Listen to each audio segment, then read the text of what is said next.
भैया चश्मा दिखा दीजिए। चश्मा चाहिए, पहली बार पहन रहा हूँ मैं। अच्छा, ये तो है सर, ये राउंड में है। लगाएंगे। ओके, और दिखाओ, स्क्वायर में दिखाओ। ये स्क्वायर में है। अच्छा, इसकी फिटिंग का कैसे पता करेंगे? ये सुपरा में है, लगा के देखो। सुपरा में। चलो रहने दो, मैं कहीं और से ले लूँगा, मैं किसी को लेके आऊँगा, ऐसे समझ में आता नहीं है मेरे को। सर, हम जब चश्मा ख़रीदने जाते हैं तो इस तरह की तकलीफ़ से जूझते हैं। मैं डॉक्टर आमिर। इस वीडियो में हम डिस्कस करेंगे कि फ्रेम अपने हिसाब से, आपके फेस के हिसाब से, आपकी रिक्वायरमेंट के हिसाब से कैसे चूज़ करा जाए। इसके लिए सबसे इम्पॉर्टेंट ये समझना ज़रूरी है कि कोई भी फ्रेम जो होता है उसके दो पार्ट होते हैं। पहला ये आगे का फ्रेम जिसमें लेंस लगता है, और दूसरा ये टेम्पल जो कि अपने कान पे सहारा लेके चश्मे को टिकाता है।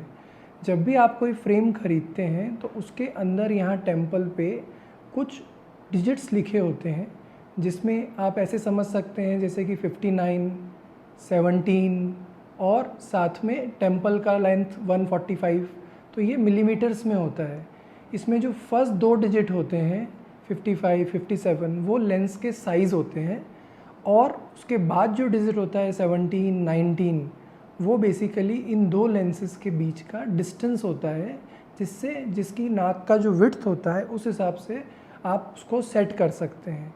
और तीसरा जो 3 डिजिट होता है दैट इज़ 145, 157, ये बेसिकली टेम्पल की लेंथ होती है।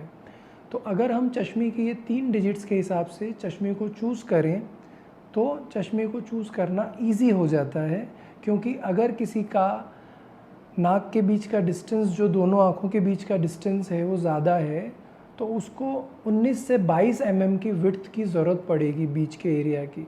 अगर वो डिस्टेंस कम है तो 17 से 19 mm में उसको फिट हो जाएगा। दूसरा, अगर हम देखें ये जो टेम्पल लेंथ है, इसका इम्पोर्टेंस ऐसे होता है कि जब हम चश्मा पहनते हैं तो जहाँ से ये डंडी मुड़ती है ये कान के यहाँ पे सेट होना चाहिए। अगर ये बहुत पीछे है तो आपका चश्मा आगे की तरफ लूज़ होगा। तो जब भी आप चश्मा पहनेंगे इसका इम्पोर्टेंस बहुत ज़्यादा है, इससे आपको फिटिंग अच्छी आएगी। दूसरा, आपको ये भी देखना होता है कि आपका फेस का ओवरऑल लुक राउंड है या एंगुलर है। अगर आपका फेस राउंड है, जैसे कि मेरा फेस राउंड है, तो मेरे फेस पे उसके अपोजिट यानी कि एंगुलर जो है स्पेक्स ज़्यादा सूट करेंगे। जैसे कि ये रेक्टेंगुलर है तो ये ज़्यादा सूट करेगा, इंस्टेड ऑफ एक राउंड या ओवल में ग्लास फ्रेम लूँ।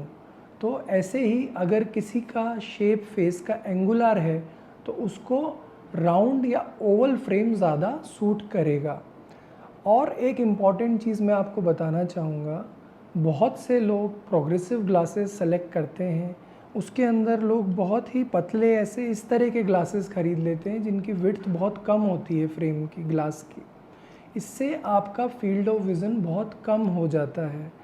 ये चश्मे जो हैं इस तरह के फ्रेम पतले वाले, ये पास के चश्मे के लिए अच्छे हैं, ठीक है। लेकिन अगर आपको प्रोग्रेसिव ग्लास बनाना है जिसमें दूर पास दोनों का चाहिए, तो आपको इस तरह के ब्रॉड फ्रेम्स लेने चाहिए ताकि आपका फील्ड ऑफ विज़न बढ़े और वेरिएबल डिस्टेंस, मतलब पास का, इंटरमीडिएट और दूर का, सभी चीज़ें एक बड़े कांच में आए और आप जिधर भी देखें, ऊपर नीचे दाएं बाएं, सभी इस फ्रेम के थ्रू इजीली देख पाएँ, आपको ये रिम इफ़ेक्ट ना आए।